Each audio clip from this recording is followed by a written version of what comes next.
Welcome to the PowerPoint presentation of the grammar lesson Nouns and Prepositions. I have made this presentation based on the lesson from Book 1, Volume 1, titled Love My Mother Lanka and All Mankind English Speaking Course, which I have compiled.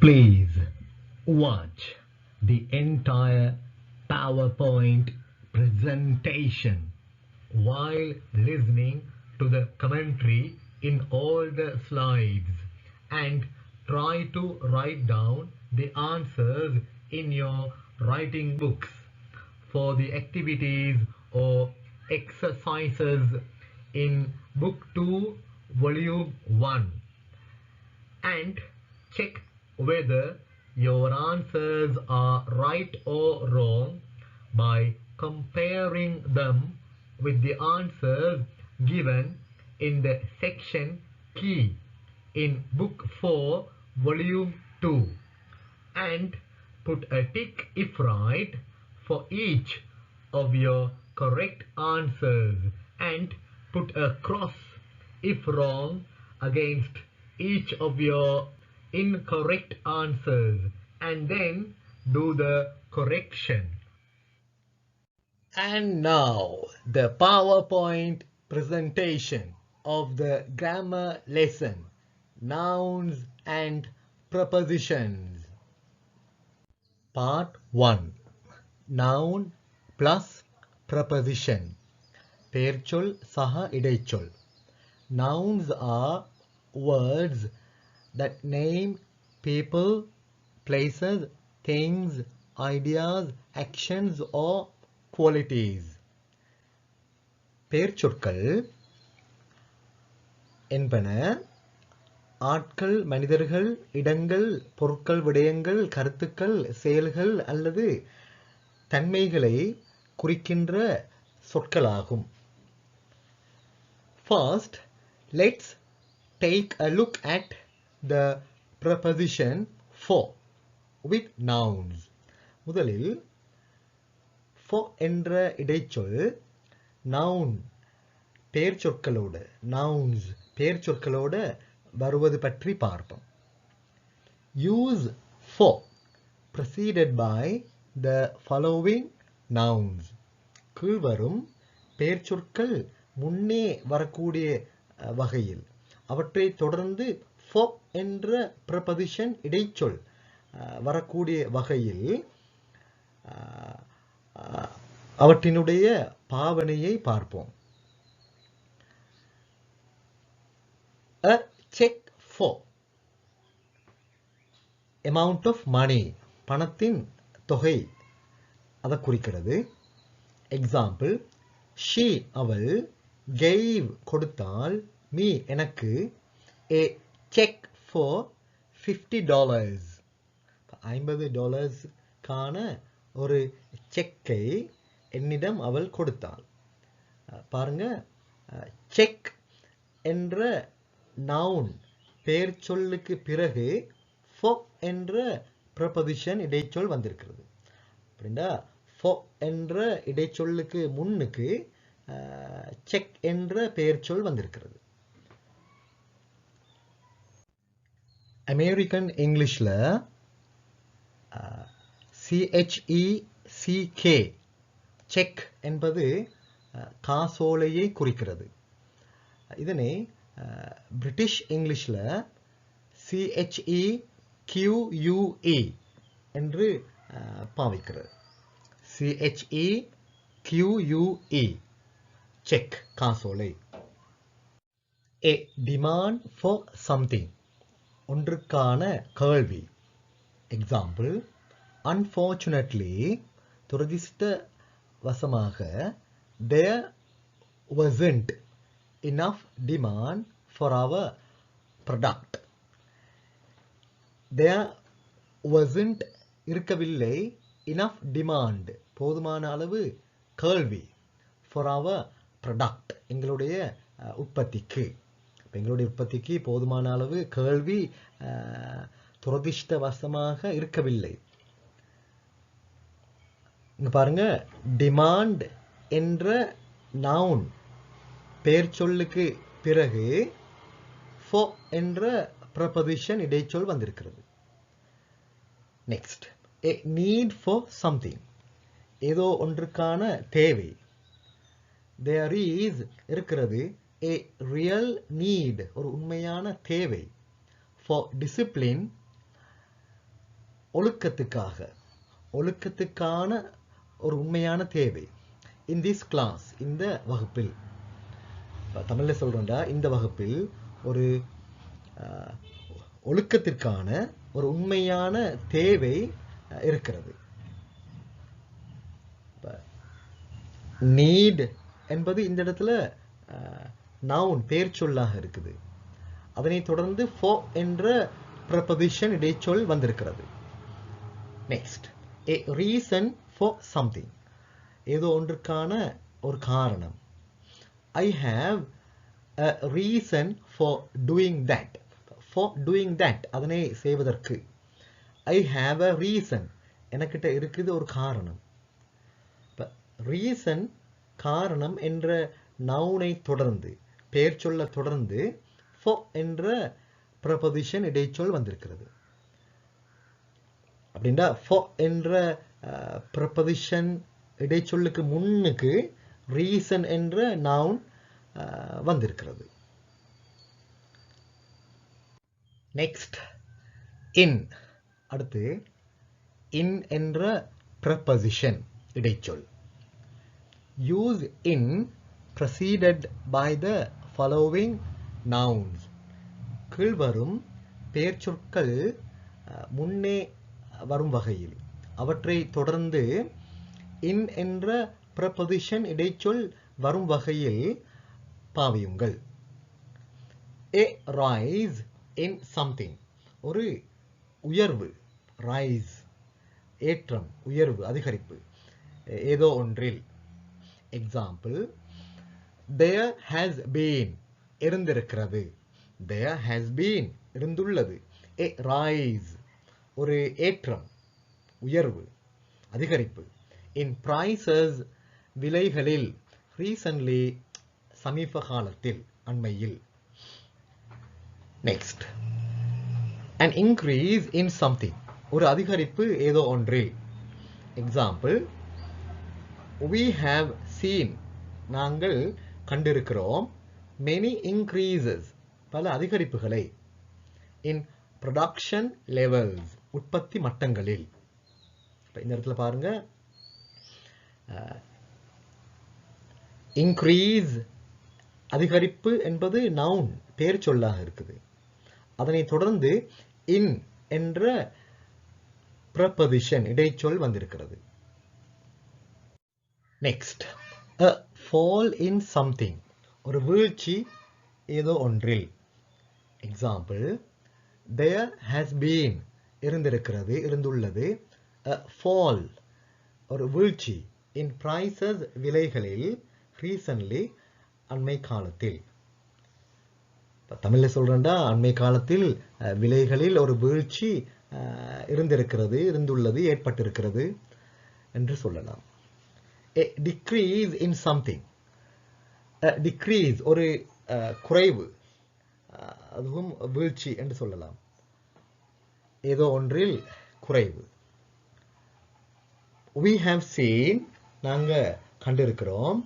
many decreases, பல குறைவுகளை, வீழ்ச்சிகளை. in production levels, உற்பத்தி மட்டங்களில் பல வீழ்ச்சிகளை பார்த்திருக்கிறோம், கண்டிருக்கிறோம்.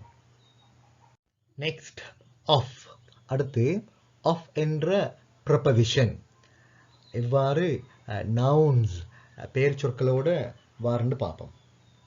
use of preceded by the following nouns, கீழ்வரும் பெயர் சொற்கள் முன்னே வரும் வகையில், அவற்றை தொடர்ந்து of என்ற preposition இடைச்சொல் வரும் வகையில் பாவியுங்கள். a cause of something, ஒரு காரணம் ஏதோ ஒன்றிற்கான. Example, she is the cause. அவள் தான் காரணம். of all his problems. அவனுடைய எல்லா பிரச்சனைகளினதும், அவனுடைய எல்லா பிரச்சனைகளுக்கும் அவள் தான் காரணம். Next, a photograph or a picture of something or someone.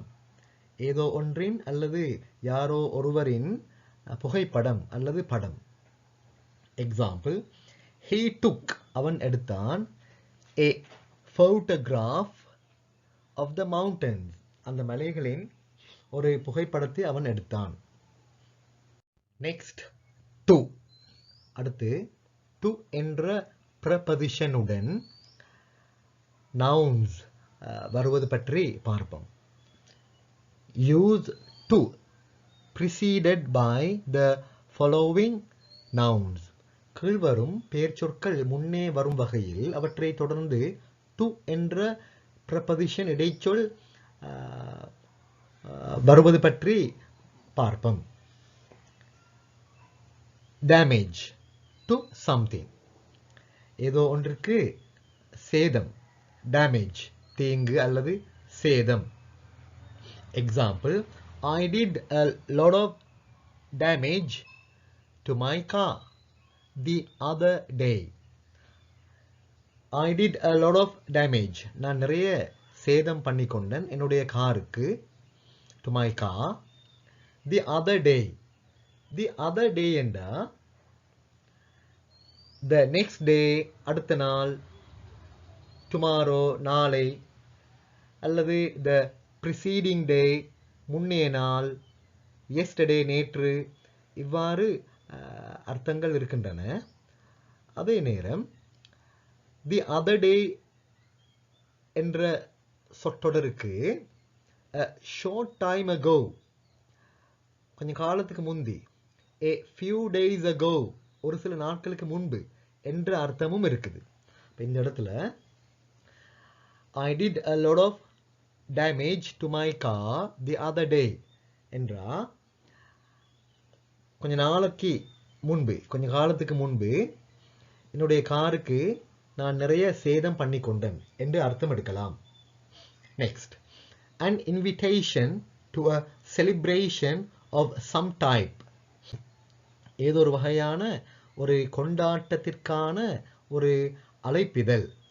We were invited to their wedding. அவர்களுடைய திருமணத்திற்கு நாங்கள் அழைக்கப்பட்டோம். அப்படின்னா we received an invitation to their wedding. அவர்களுடைய திருமணத்திற்கு நாங்கள் ஒரு அழைப்பிதழை பெற்றோம். Reaction to something. ஏதோ ஒன்றிற்கான ரியாக்ஷன். ரியாக்ஷன் எனும் பொழுது ரெஸ்பான்ஸ் பதில், ரிப்ளை பதில், கவுண்டர் ஆக்ஷன் எதிர்ச்செயல், எதிர்வினை, ஒரு செயலிற்கான எதிர்ச்செயல், அப்படி கருத்துக்கள் எடுக்கலாம். Reaction. Example, her reaction to his behavior. அவனுடைய நடத்தைக்கான அவளுடைய எதிர்வினை, எதிர்ச்செயல், கவுண்டர் ஆக்ஷன். பதில், was quite funny. மிகவும் வினோதமாக, வேடிக்கையானதாக இருந்தது. அவனுடைய நடத்தைக்கான அவளுடைய ரியாக்ஷன், பதில் செயல், எதிர்ச்செயல்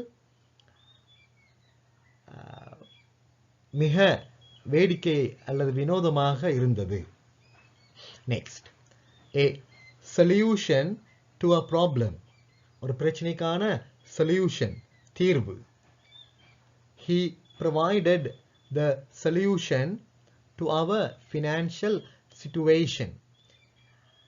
அவன் வழங்கினான் ஒரு தீர்வை, அவன் வழங்கினான் தீர்வை.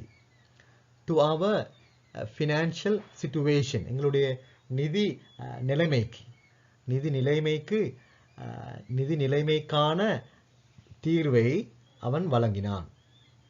Next, an attitude to something or towards something. ஏதோ ஒன்றிற்கான, ஏதோ ஒன்றை நோக்கிய ஒரு மனோநிலை. attitude மனோநிலை. your attitude to your problems. உங்களுடைய பிரச்சனைகளுக்கான உங்களுடைய மனோநிலை doesn't help them get resolved. அவைகள் தீர்க்கப்படுவதற்கு உதவுவதில்லை. உங்களுடைய பிரச்சனைகள் தீர்க்கப்படுவதற்கு உங்களுடைய மனோநிலை பொருந்துவதில்லை, உதவுவதில்லை என்றெடுக்கலாம். with. நெக்ஸ்ட், அடுத்து with என்ற preposition இடைச்சொல் nouns பெயர் சொற்களுடன் வருவது பற்றி பார்ப்போம். use with preceded by the following nouns. கீழ்வரும் பெயர் சொற்கள் முன்னே வரக்கூடியவாறு அவற்றை தொடர்ந்து with என்ற preposition இடைச்சொல் வருவது சம்பந்தமாக பார்ப்போம். a relationship with someone or something. யாரோ ஒருவருடன் அல்லது ஏதோ ஒன்றுடன் ஒரு தொடர்பு.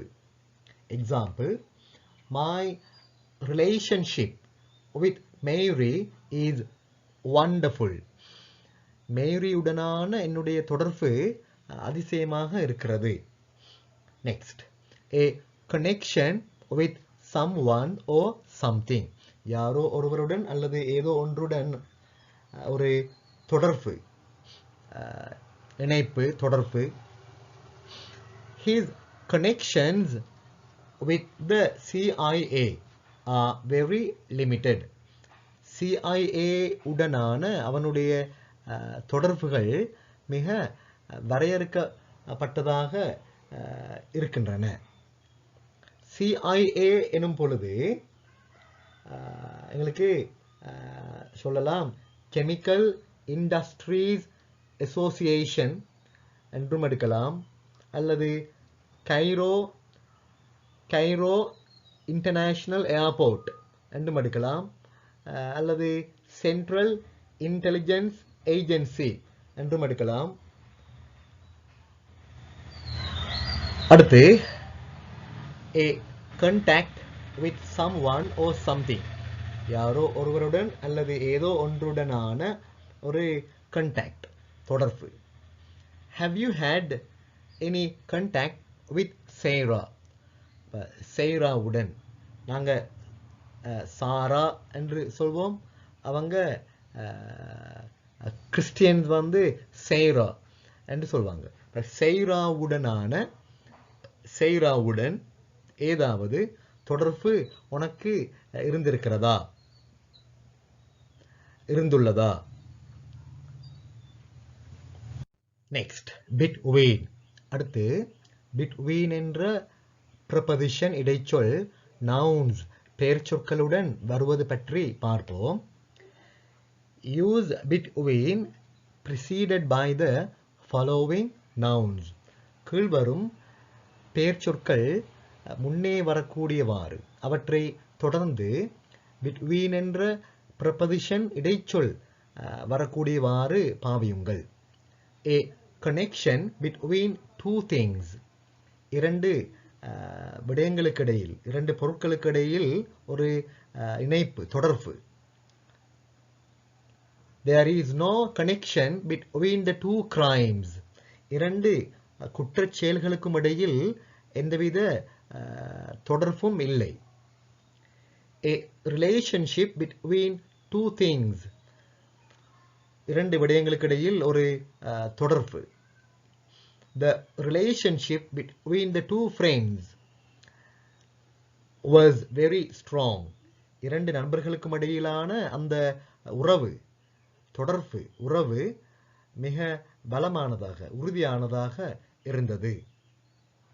A contact between two things.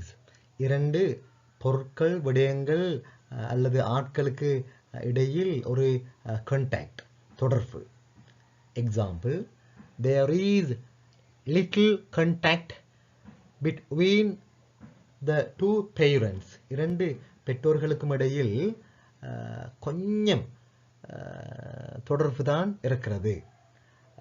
Little என்னும் பொழுது ஆக கொஞ்சம் என்று எடுக்கலாம், கொஞ்சம் என்றும் எடுக்கலாம். சில டைமுக்கு நோ என்றும் அர்த்தம் எடுக்கிற, இன்சஃபிஷியன்ட் போதாத என்றும் அர்த்தம் எடுக்கிற, இரண்டு பெற்றோர்களுக்கும் இடையில் கொஞ்சம் சின்ன தொடர்பு தான் இருக்கிறது, சிறிய தொடர்பு, அப்படி கொஞ்சம் தொடர்பு தான் இருக்கிறது. A difference between two things, இரண்டு விடயங்களுக்கு இடையில் ஒரு வேறுபாடு, வித்தியாசம்.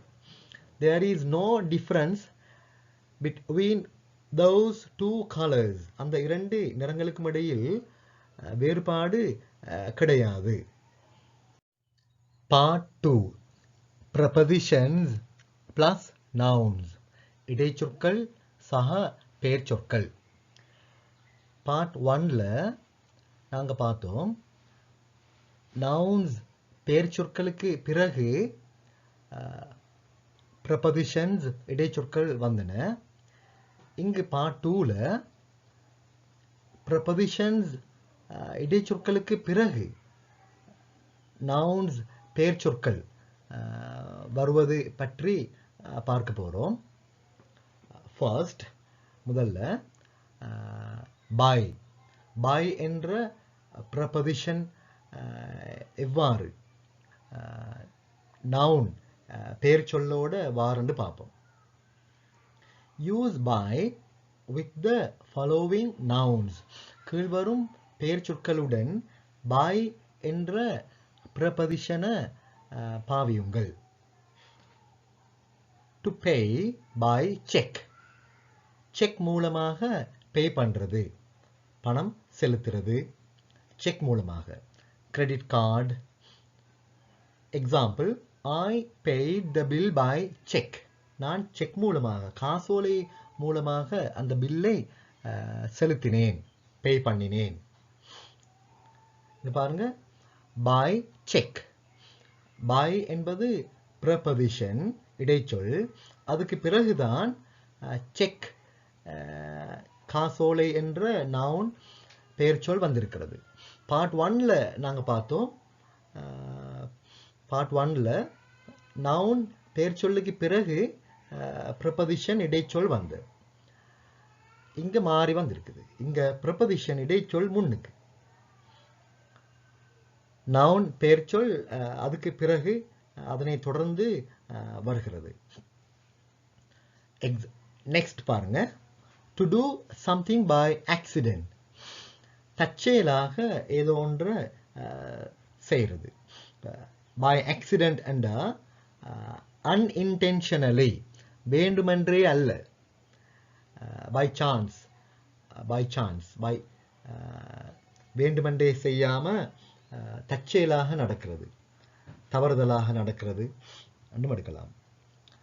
Example, I broke the vase by mistake. நான் தவறுதலாக அந்த அல்லது இந்த வாஸை உடைத்தேன். To do something by mistake, தவறுதலாக ஏதாவது ஒன்றை செய்வது.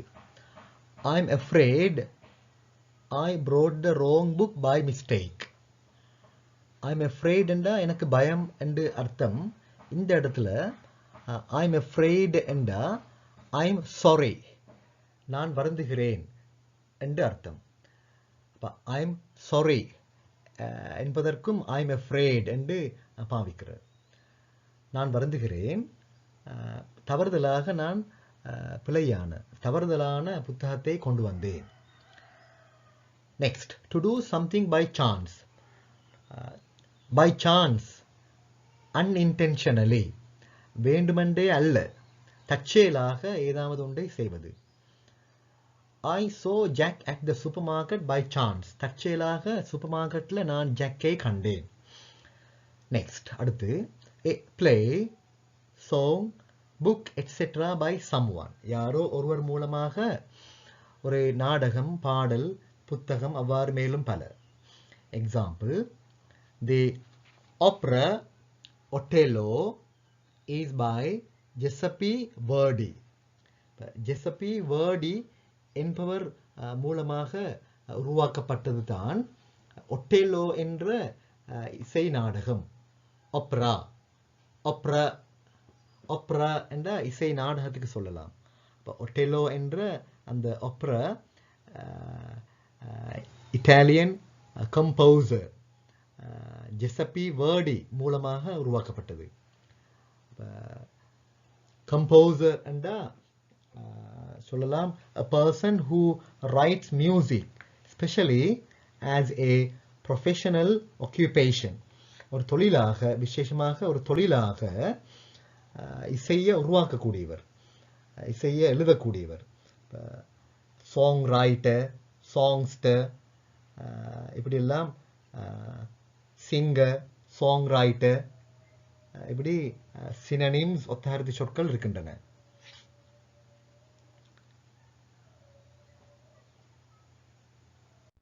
for அடுத்து for என்ற preposition. use for with the following nouns. கீழ்வரும் பெயர் சொற்களுடன் for என்ற preposition-ஐ பாவியுங்கள். to go or come for a walk. ஒரு நடத்தலுக்காக போறது அல்லது வாரது. for a walk என்றா to walk for pleasure rather than for practical reasons. practical காரணங்களுக்கு அல்லாம சந்தோஷத்துக்கு சும்மா நடக்கிறது, பொழுதுபோக்குறதுக்கு ஒரு ஆளோட அல்லது ஒரு அனிமல், ஒரு விலங்கோட நடக்கிறது என்று எடுக்கலாம். Example, let's go for a walk. ஒரு நடத்தலுக்காக செல்வோம். Next, to go or come for a swim. ஒரு நீச்சலுக்காக வாரது அல்லது போறது. we went for a swim. நாங்கள் ஒரு நீச்சலுக்காக சென்றோம். as soon as we arrived. நாம் வந்து சேர்ந்த உடனே. to go or come for a drink.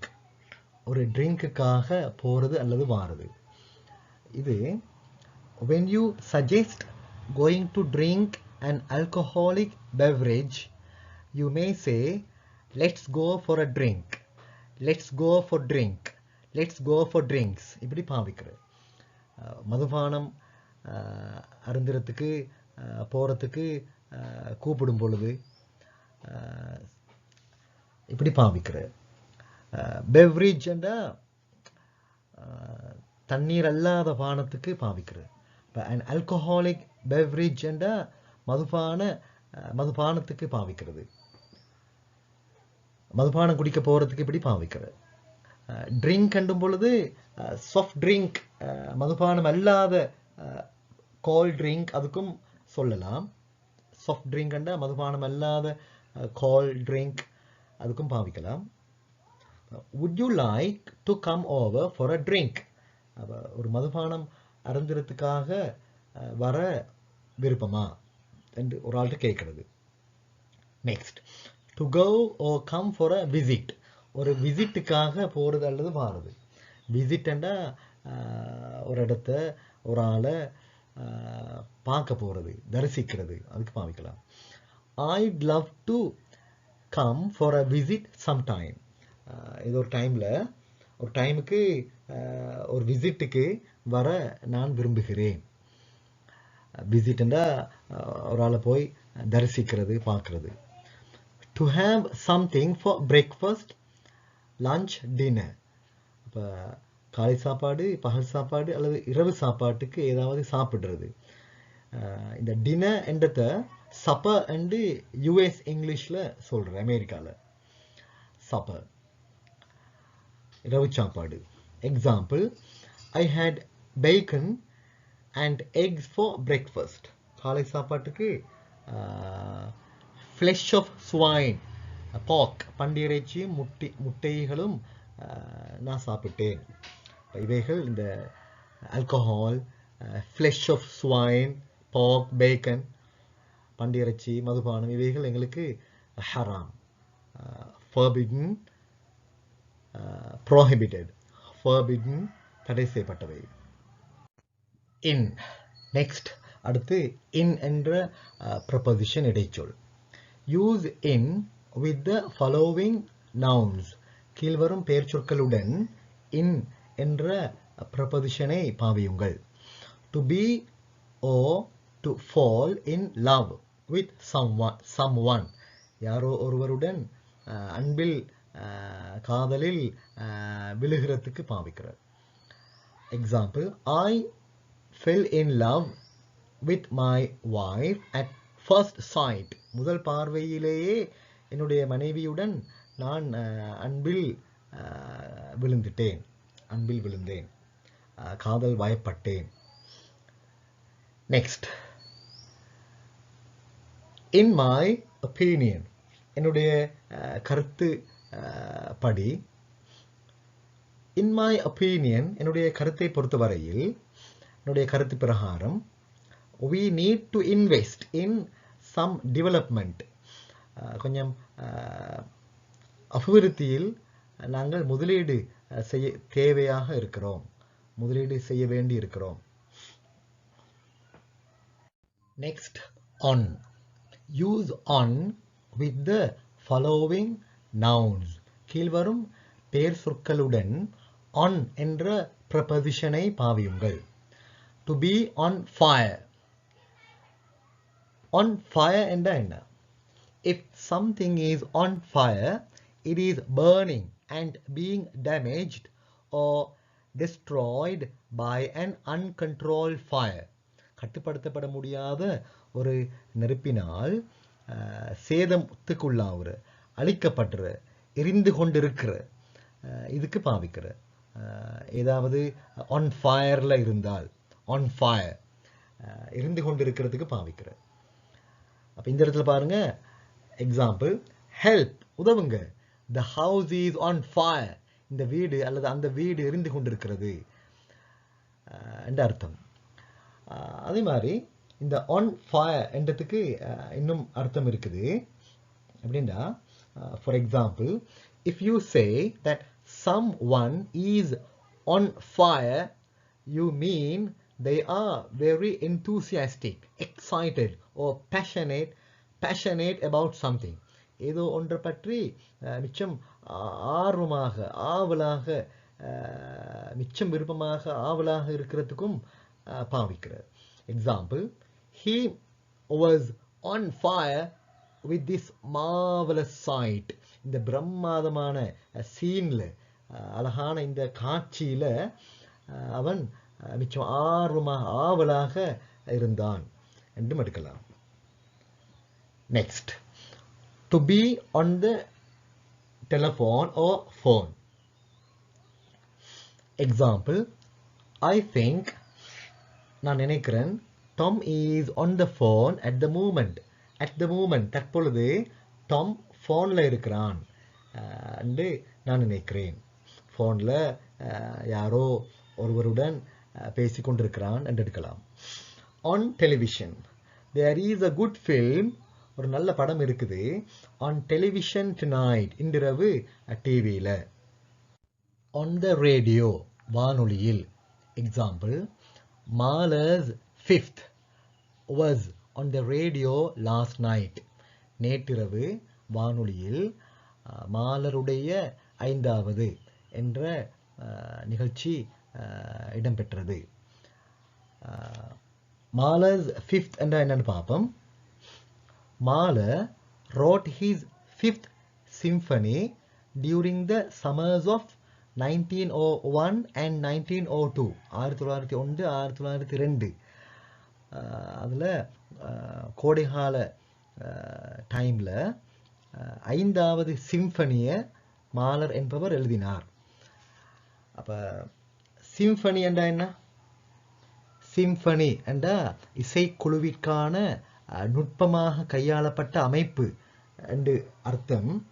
இதனை அவர் எழுதினார் அந்த டைமில். அது நேற்றிரவு வானொலியில் இடம்பெற்றது என்ற அர்த்தம். நெக்ஸ்ட் அடுத்து பாருங்க. To be or to go on a diet.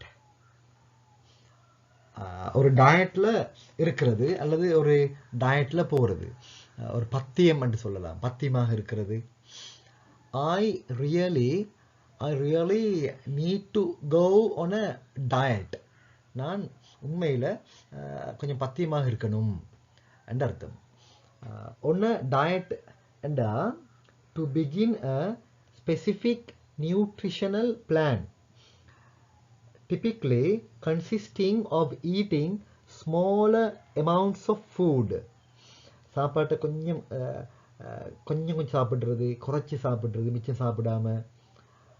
அது மாதிரி ஈட்டிங் ஓ அவாய்டிங் பர்டிகுலர் ஃபுட்ஸ், சில குறிப்பிட்ட உணவுகளை மட்டும் சாப்பிட்றது அல்லது சில குறிப்பிட்ட உணவுகளை சில வகையான உணவுகளை அவாய்ட் பண்ணுறது, தவிர்ந்து கொள்வது. both in an attempt to lose weight, உடல் நிறைய குறைக்கிறதுக்கு, or achieve some other health benefit, அல்லது ஏனைய சுகாதார நலனை சாதிக்கிறதுக்கு, உடல் நலனை சாதிக்கிறதுக்கு, இப்படி நாங்கள் பத்தியமாக இருக்கிறதுக்கு இந்த சொல்ல பாவிக்கிறோம். நெக்ஸ்ட் அடுத்து பாருங்க. to be or to go on strike, வேலை நிறுத்தம் செய்கிறது. பாருங்க, the sanitary engineers have gone on strike again.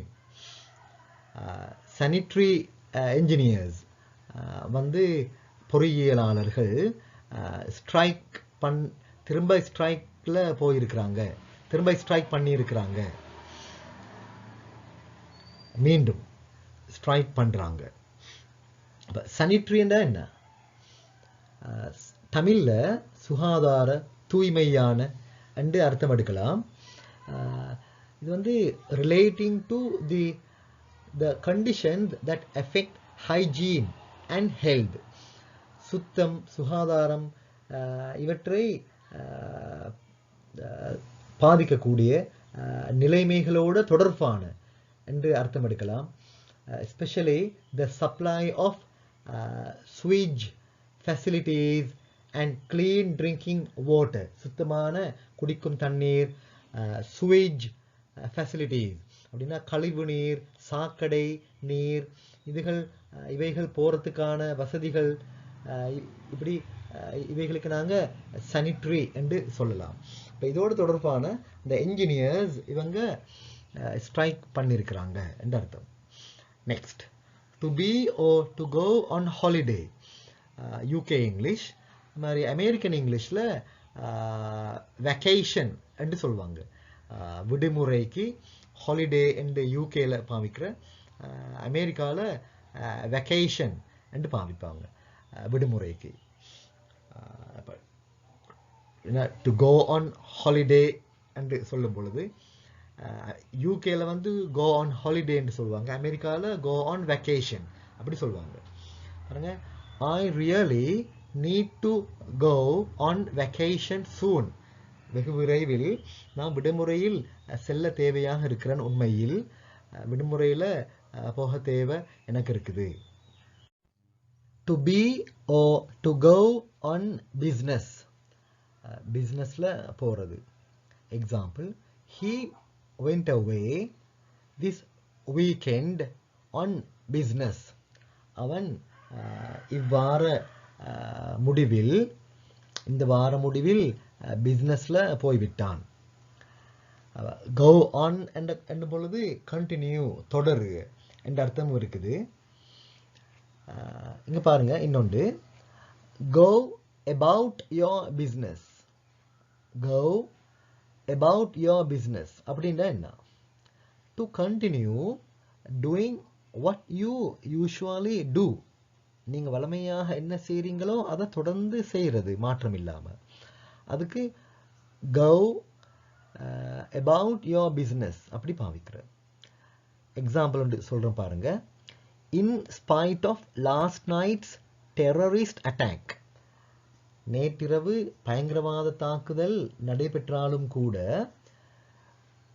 most people seem to be going about their business. Going about their business. பெரும்பாலானாக்க அவங்களோட வளமையாக செய்கிற வேலையை தொடர்ந்து மாற்றமில்லாமல் செய்த மாதிரி விளங்குது. As if nothing had happened. ஒன்றும் நடைபெற்றில்லாத போல, ஒன்றும் நடைபெற்றில்லாதது மாதிரி. வளமையாக செய்கிற வேலைகளை தொடர்ந்து மாற்றம் இல்லாமல் செய்த மாதிரி விளங்குது என்றதுக்கு அப்படி பாவிக்கிறார். அது go about your business என்றதுக்கு. அடுத்து பாருங்க, to be or to go on a trip. ஒரு சுற்றுலா போகிறது. We were on a trip. நாங்கள் ஒரு சுற்றுலாவில் இருந்தோம். This past weekend. இந்த கடந்த சென்ற வார முடிவில். Next, to be or to go on a tour. நாங்கள் ஒரு சுற்றுலாவில் போகிற. Example, have you ever been? எப்பொழுதாவது நீங்கள் போயிருக்கிறீங்களா? On a tour. ஒரு சுற்றுலாவில் ஒரு சுற்றுலா போயிருக்கிறீங்களா? ஒரு சுற்றுலா போயிருக்கிறீங்களா? Of the French countryside. France நாட்டின் French countryside. பிரான்ஸ் நாட்டின் நாட்டுப்புறம் சுற்றுலா போயிருக்கிறீங்களா எப்பொழுதாவது? Next, to be or to go on an excursion. ஒரு சுற்றுலா போகிறது. Excursion.